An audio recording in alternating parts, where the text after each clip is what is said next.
up mga tropa pits? Ako nga pala ito si Alvin Reyes at meron na naman tayo i-reaction video ngayon mga tropa pits kung malulupit. At ito nga pala yung pinamagatan na The Purge 2 by Barubal, Karayom, Kano, Cuatro Cantos, Chronic, and XV, tama ba? Andon K, and Mike Kocha.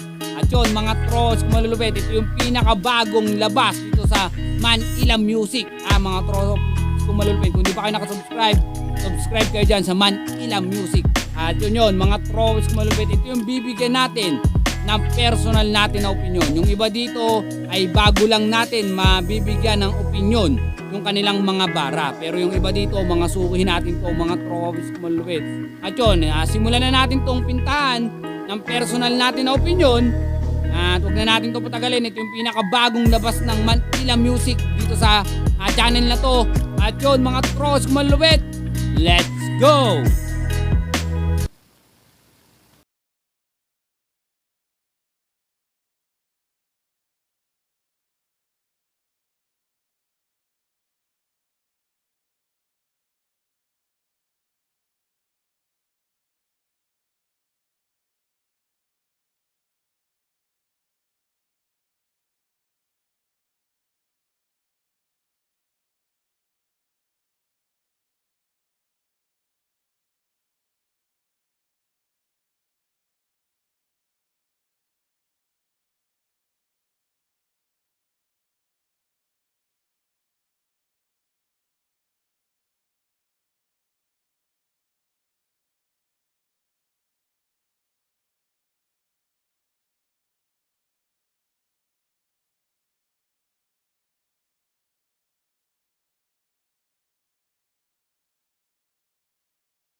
Ang ganda nung sinabi dun ha. Kumbaga nga huwag kayong dun sa huli ni Kano at kumbaga sinasabi niya dun, ibig niya sabihin dun, kumbaga hindi yan yung pangarap ng inyong mga magulang. Kaya huwag kayo parang mag-angas. Baka kumbaga kung hindi kayo, baka kayo mapahamak, yun na lang ang ibig niya sabihin dito. Baka kayo mapahamak. Kaya kumbaga huwag kayo masyadong mag-angas mga bata, mga totoy. Dahil baka nagkakamali kayo, baka ang kauwian niyan ay kamatayan. Yan eh. Kasi marami talaga sa ngayon na mga kabataan, lalo na dito sa internet, na masyadong maangas. Akala nyo, may mga bulls talaga. Pero kapag nirekta nyo nga, nasasabihin sa inyo, epicon. O diba? Hindi kasi, akala kasi ng mga kabataan ngayon, porke makapagsalita ka, dahil nga malaya naman tayo makapagsalita ka lang ng kung ano, porke alam mo na sa bahay ka, ligtas ka na. Doon kayo nagkakamali. Kumbaga nga kaya nga sinasabi ng iba, ang buhay natin ay mahalin natin. Dahil konting pitik lang, konting pagkakamali, pwedeng bawiin sa atin yan. Na parang yun yung gustong iparating din dun sa kay Kano. Na kumbaga nga maghinay-hinay kayo mga utoy. Baka bukas, makalawa, bigla kang mawala. O maglaho na lamang. O ang magulang mo, yung pangarap nila biglang maguho kahit bigla ka na lang nawala o namatay ka. Yun At yun, diretso tayo dito kay 4 Cantos. Man, kaya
Yun alam nyo na yun mga tropes, siguro naman kuha nyo yun.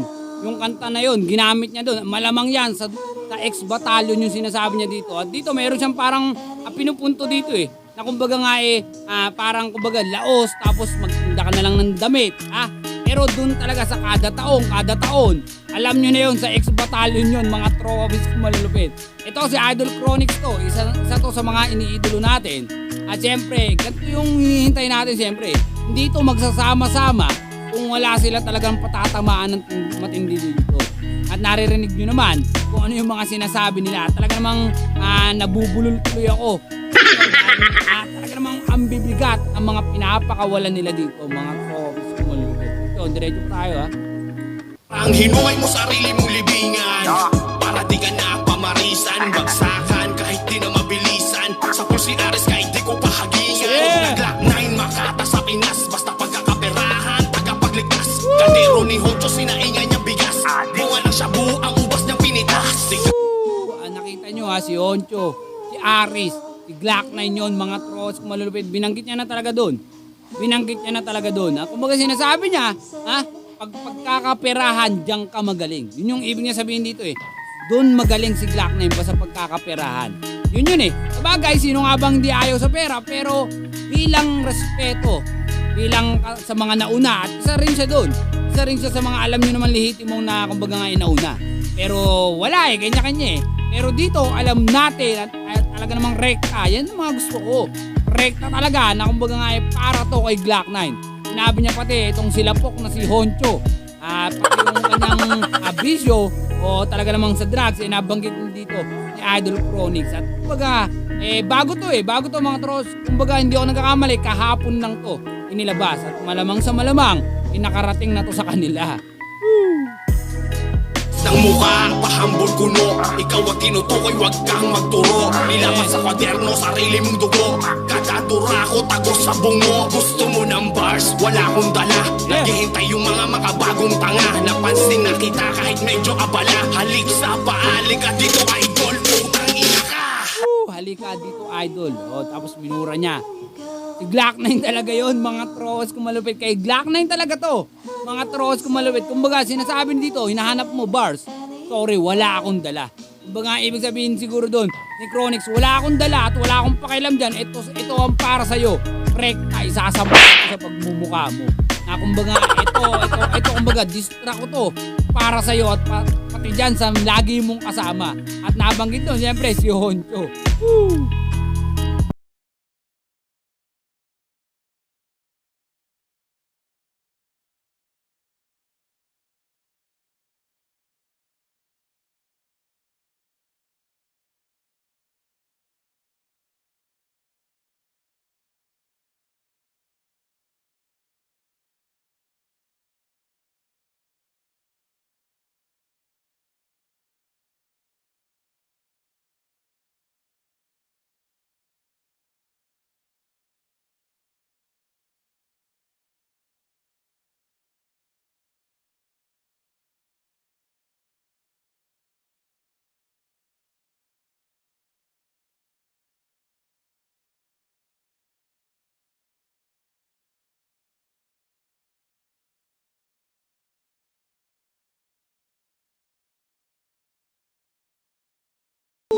Lupit nito ni XZ. Ito yung unang pagkakataon ko na makarinig dito ng likha niya. Ang lupit nito. Mga trolls ko malupit. Natatameme ako dito sa sobrang tindi nito. At kumbaga nga dito, ilang beses nilang nababanggit na kumbaga nga mga fuckboy, kumbaga nga ibig sabihin puro panchitiks lamang. Na kumbaga alam nyo na kumbaga nga yung mga baguhan o yung mga kabataan na nandito sa Tagalog rap o mundo ng hip hop sa Pilipinas, halatang halata na puro panchitiks lamang ang inaatupag. Kumbaga nga parang ibig sabihin dito na parang gusto nilang iparating, wala sa puso Kumbaga nga kaya lang kayo nagra-rap o kaya lang kayo gumagawa ng mga kanta para lamang makakuha ng babae. Yun yung parang tinutukoy dito, mga trowawis kumalulbait. Hindi ko man mahimay yung iba, pero yun yung parang pumapasok sa isipan ko dahil ilang beses nilang parang nababanggit yun, mga trolls kumalulbait. Yun para bang nagpapabibo lang para makakuha ng mga chicks. At tapos karamihan pa na sinasabi pa nila dito yung mga pagda-drugs. So, di ba katulad nito ng XC, yung sinasabi nila na kumbaga kung sinasabi niya na kumbaga puro pag-ano ng droga. Kapag kayo natukhang mga linti kayo, mga lintik na mga lapok, malamang happy ang mga haters nyo. At yun nga, malalaman yan dahil sa bagay ang daming nauhuli o natutukhang ng mga kabataan ngayon na talaga namang puro pagdadrugs. At kumbaga lumalabas dito sa kanta nito ni XC, yung mga nababanggit niya ng mga drugs, ibig sabihin talaga dito rin sa larangan ng pag-rap yung mga ibang talaga namang gumagamit yung mga tarantado na yan. Kumbaga nga dapat sila maging huwaran sa mga umiidolo sa kanila, pero ganyan ang mga pinapakita nila. Pero dito si XC walang binabanggit, mga trowa po sumalubit. Ito yung personal ko lamang na opinion. Personal ko lamang na opinion kung ano yung naintindihan ko sa mga sinasabi nila dito. Kasi wala naman silang lyric video dito nakikita. Kumbaga nga mga litrato lang nila kung ano lang yung naririnig ko. Kumbaga kung ano lang yung pumasok sa akin isipan. At yun, diretso tayo dito mga trowa po.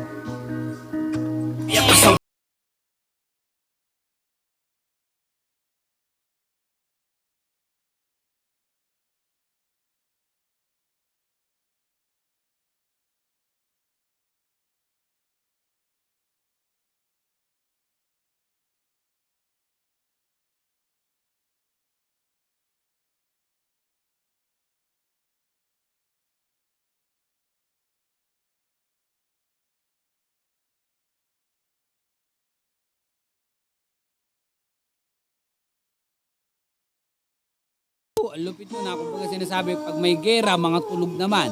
Na kumbaga nga, yun nga rin talaga eh. Yun talaga mapapansin nyo yan sa mga lapok na yan, na kumbaga nga pag may distrakan, o kaya naman pag dinidistract sila, sobrang tahimik talaga. Kahit alam naman nila na para sa kanila yon. Ganun sila kaduwag, yun eh. Tapos akala nyo sa mga post na yan, mga dyan sa Facebook, akala nyo kung sino mga banlulupit o matitigas. Pero pagdating dito sa distrakan, parang hindi sila mga rapper. Diba? Parang hindi sila mga artist dito sa Tagalog rap. Napakatahimik. Lagi nilang dinadaan na lang sa post. Malaya naman yung, wala naman sinabi na wag mag-post. Pero isipin nyo na lang, mga tropa pits, rapper sila. O diba, mga artist sila. Nandito sila sa mundo ng Tagalog rap sa Pilipinas. Tapos dun din sila nakilala. Pero pagdating dito, sa ganito, imbis na lapatan nila, yung mga hinaing nila, ginagawa nila puro post. Ayun yun, asan yung mga bayag nyo. Pero bang aangas nyo na kung ano, mga pinapakita nyong post, akala nyo, antitigas nyo. Pero dito sa larangan na mismo kung saan kayo gumagalaw, hindi nyo mapakita kung hanggang saan nga ba ang tindi nyo. O hanggang saan nga ba ang inyong mga angas, o diba? Ang hirap nito kumbaga puro angas lang kayo, tapos puro sa post pa yun, o diba? Yun eh. Kumbaga puro lang kayo sa pagpo-post lamang, pero sa gawa o katulad nito sa paggawa ng mga letra, dito sa mismong lalapatan ng beat, wala kayong maipakita. Yun eh. Pansinin nyo yun, mga trophies. Tama yung sinasabi dito ni XZ. At talaga namang real talk yun, mga trophies kung malulupit.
Yeah, dito sa Manila.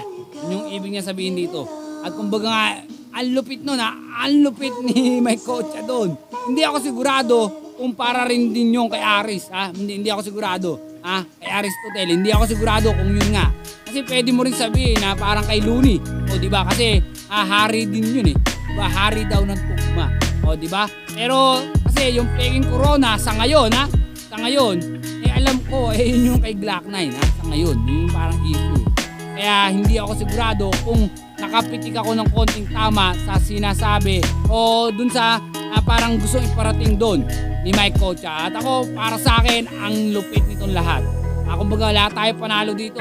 Ay tamang sound trip lang kasi hindi naman natin halos napintahan lahat dahil sobrang titindi o malalalim yung iba o hindi rin natin makuha talaga dahil sa sobrang bibigat ng mga bara nila dito. At yun, siyempre, props sa lahat na naririto, mga tropa bis nating malulupit to. At siyempre, dyan yan sa Manila, mga tropa bis kong malulupit. At yun, kayo nang bahala, nasabi ko na yung gusto ko, para sa akin matindi to. At lahat ng na-mention, o lahat ng pinasaringan nila dito, malamang maraming iiyak dito, mga tropa bis kong malulupit. Ito yung pinakabagong labas ng Manila. Diyan yan naka-upload, mga tropa bis kong malulupit. At siyempre, kasama dito yung mga tropa bis natin sa Donggalo. At yun, mga tropa bis kong malulupit, kung nagustuhan nyo man itong reaction video ko na to, huwag sana kalimutan mag-like, subscribe, at i-share nyo na rin kung nagustuhan nyo man o hindi itong reaction video ko na to. Okay lang yan, mga tropa bis kong malulupit. Pero sana, mag-ingat kayo palagi kung nasa mga ilupalop ng Pilipinas ngayon o ng mundo. Dahil alam nyo naman na may coronavirus o delta virus o ano pamang tawag na virus na yan. Basta mag-ingat kayo palagi, mga tropa bis kong malulupit. At yun, peace! I'm out! Skip ang ano mo skip. Gusto ko magpasalamat. Thanks, thanks, thanks, thanks, thanks.